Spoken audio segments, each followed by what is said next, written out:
El reinado de vida versus reinado de muerte.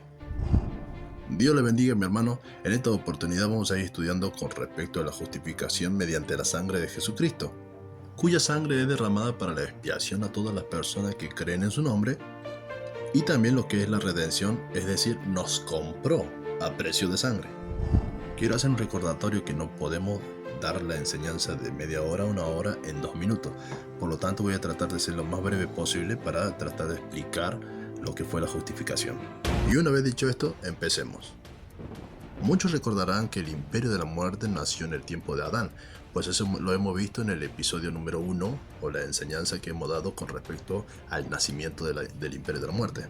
Todo esto ocurrió cuando Adán pecó o decidió desobedecer la orden directa de Dios de no comer el fruto, porque el día que comiences morirás.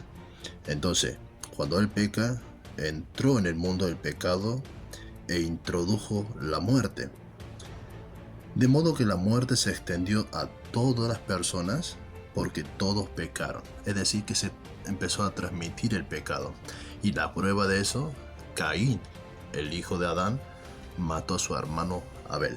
También hemos visto un poco acerca de que el hombre empezó a comer los animales empezaron a comer animales y los animales empezaron a comer a los hombres.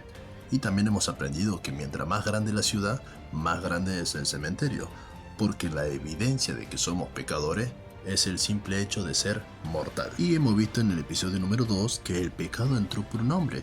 Ese medio nos alcanzó a todos, nos afectó completamente a todos sin importar la condición, el lugar de nacimiento, la familia, la raza, etc. Todos nacimos con la herencia adámica, que es el pecado, la muerte y la condenación. Y después hemos visto con respecto a la ley, que vino a ser la ley, fue añadido a causa de esos pecados ocultos que el hombre tenía y que no sabía. La ley vino para revelar el pecado, agravar el pecado, condenar el pecado, encarcelar al pecador y maldecir al pecador. Entonces llegamos a la conclusión que nos encontramos bajo pecado, nos encontramos maldecidos, porque maldito todo aquel que no permanece en la ley para obedecer esos mandamientos. Porque quien no honró a su madre y a su padre, quizá haya pecado en codiciar, quizá haya pecado en adulterar, entre otros pecados. Bueno, ahora quiero que vean bien lo que es esta imagen con respecto al reinado de la vida versus el reinado de la muerte. Ya nos encontramos nosotros en el reinado de la muerte, donde sabemos que vamos a morir por causa del pecado.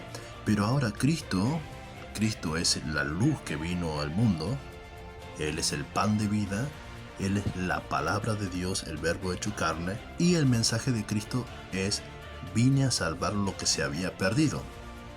Y nosotros sabemos que nos perdimos todo en Adán y la ley nos condenó. Jesucristo no vino a condenar a nadie, sino que nosotros ya estábamos en esa condición.